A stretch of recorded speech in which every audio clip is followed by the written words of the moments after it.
Hey there and welcome to a new episode of Science with Zera's podcast. It's your host Aaryamann Sharma and I hope you're having an amazing time staying at home. Today we are going to talk about cryptocurrency and how it beholds the future of payments. But before that, make sure to hit that follow or subscribe button if you haven't already. Now that you might have done that, grab your snacks and drinks and let's get started. You might have heard of Bitcoin, right? The most popular cryptocurrency, or we may call it the brand ambassador of cryptocurrencies. So what exactly is this cryptocurrency thing? Simply stated, cryptocurrency is a virtual or digital currency that is highly secure and confidential. It uses cryptography to verify the transactions and to make them secure as well. Many cryptocurrencies are decentralized networks based on this blockchain technology, and the transactions are recorded there only. We'll certainly discuss about this blockchain later in this episode. One of the most prominent features of the cryptocurrencies is that they are not generally issued by a central authority, due to which they are theoretically unaffected by any government interference or manipulation. It is transferred between peer-to-peer and there is no middleman in between like a bank, as in the case of general currencies.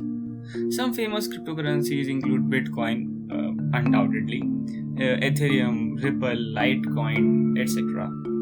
Now that you have a very basic idea of what cryptocurrency is, let's move on to the next section and discuss about the history and basic learning, and let's deep down a bit more into the world of cryptocurrencies. Spoiler alert, this section could be a bit boring because it's quite long, as I'll explain everything about cryptocurrencies as much as I can, so you better be prepared. So the history of cryptocurrencies can be dated back to early 90s, when an American cryptographer by the name David Combe implemented cryptographic electronic money into electronic payment system called DigiCash.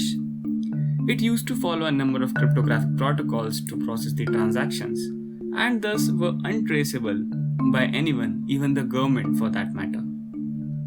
After that, there were several papers published over this cryptocurrency. Then in 2009, a decentralized cryptocurrency was made called the Bitcoin by an unknown developer under the name Satoshi Nakamoto. In its early years, it was only used in the black market like the Silk Road. You might have heard of that. And because of all this, cryptocurrencies have faced a lot of backslash by different organizations and governments due to its anonymous nature and due to which they just can't control the movement of money.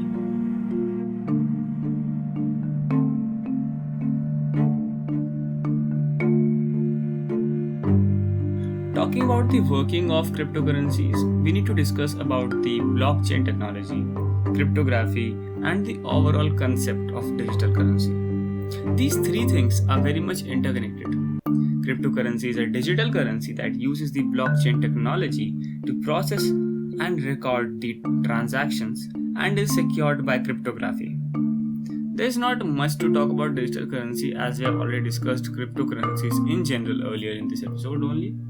So moving on to the blockchain. As the name suggests, it's a chain of blocks, and those blocks contains information. It is a distributed ledger and is open source. It is quite secured and safe, and the data once stored cannot be changed easily. Now let's understand how this is safe and secure and why the data cannot be changed. I want you to have an open mind for this. So because it's a block, imagine a cube, and you can see it has three sides from a particular view, as we see a cube in 3D perspective. Now a block in a blockchain contains three things: the data, of course, the hash of the block, and the hash of the previous block. The data in the case of cryptocurrencies is the sender's and receiver's address and other details about the transaction. And yes, I mentioned in the case of cryptocurrencies, as blockchain have other use case scenarios as well. Now what is this hash? It is not at all related to drugs, I tell you. It is quite important in making a blockchain successful and secure. It is like a unique code-based string which is based upon the data stored. It is created whenever a block is created and is changed whenever there is a change in the data. And due to this, we can detect any change in data by just verifying its hash. Now, as the block also contains the hash from the previous block, the security is enhanced. To further understand this, consider having 3 blocks, namely A, B and C. Now here, B is having the hash of A, the previous block, and C is having the hash of B. Now if we or anybody for that matter will try to change or just change any data in the block B, its hash will also be recalculated and changed and want to be equal to its hash which was stored in C, and thus this will lead to making all the following blocks invalid. Though this alone isn't quite enough, as modern super fast computers can recalculate the hash of all blocks and make the chain valid again very fast. So here comes something called proof of work. And what it does is it slows down the creation of new blocks with the recalculated hash. For example, in Bitcoin, it takes 10 minutes for the calculation of proof of work and create a new block. And 10 minutes is a pretty long time. Now this thing makes it very hard to change or tamper the data, because if you'll tamper one block, if you'll change the data in one block, then you'll need to calculate the proof of work for all the following blocks, and that would take a lot of time. That's what blockchain is and how it is so much secured, and the hash we talked about is nothing but cryptography. It's just a random series of numbers which is like a code encoded regarding that data. Now when we know what are all these 3 things, let's discuss about how these 3 work together to make cryptocurrency work successfully. Whenever a transaction is made, it is made using a wallet software like Coinbase or Electrum. The user transfer balance from one account to another using public address, just like the account number in the case of bank. But to make the transfer, a private key is needed, just like your signature or the transaction password. The transactions are encrypted and then broadcasted to that currency's network so that it can be added to the public ledger. There's also a thing called mining which comes into action here, but we shall discuss that later. And so the transaction amount is public, but the address of the sender and receiver is encrypted. The blockchain here is like a decentralized bank ledger. In both cases, the ledger is a record of transaction and balances. When a cryptocurrency transaction is made, the transaction is sent out to all users hosting a copy of that blockchain. A specific type of users called miners then try to solve a cryptographic puzzle using software, of course, which lets them add a block of transaction to the ledger. Whoever solves the puzzle first gets a few newly mined coins as a reward, though they also get transaction fees paid by those who created the transactions. Yes, transacting the cryptocurrencies have transaction fees. And if the majority of users trying to solve the puzzle all submit that same transaction data, then it confirms that the transactions are correct. So it's quite a task making a transaction in the backend. Offering new coins as reward, the difficulty of cracking the cryptographic puzzles, and the amount of effort it would take to add incorrect data to the blockchain by tampering the blockchain helps us to ensure protection against the bad guys. And yes, this solving of cryptographic puzzles is called mining, nothing else. You might have a question by now.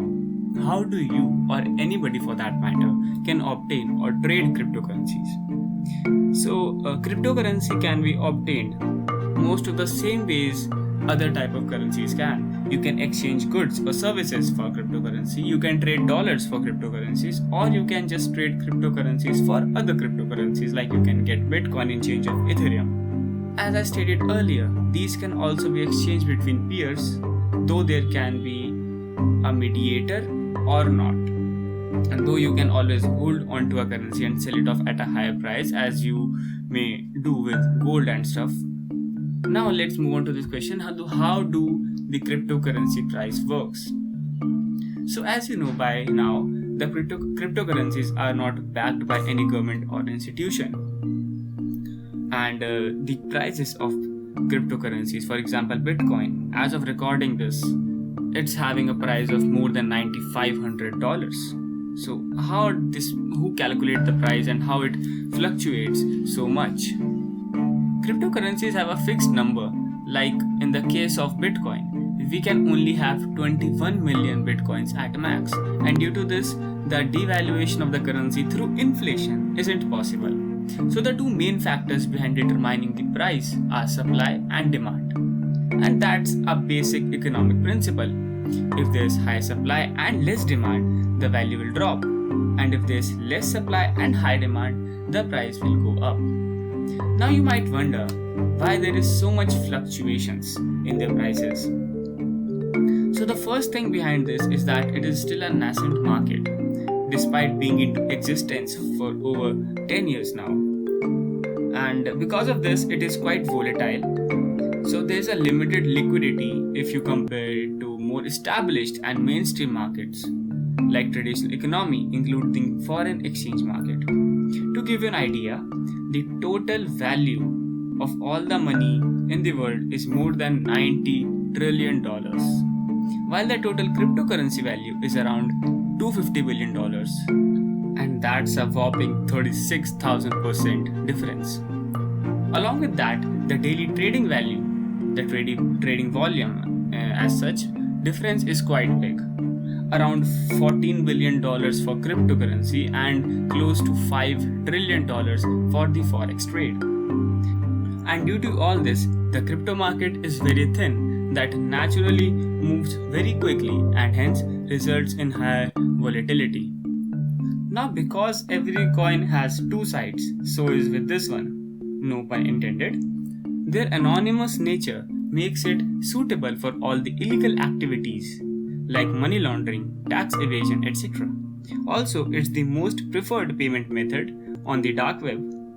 Also, because this is very volatile, you may have higher chances of loss, and no one can be held liable for this.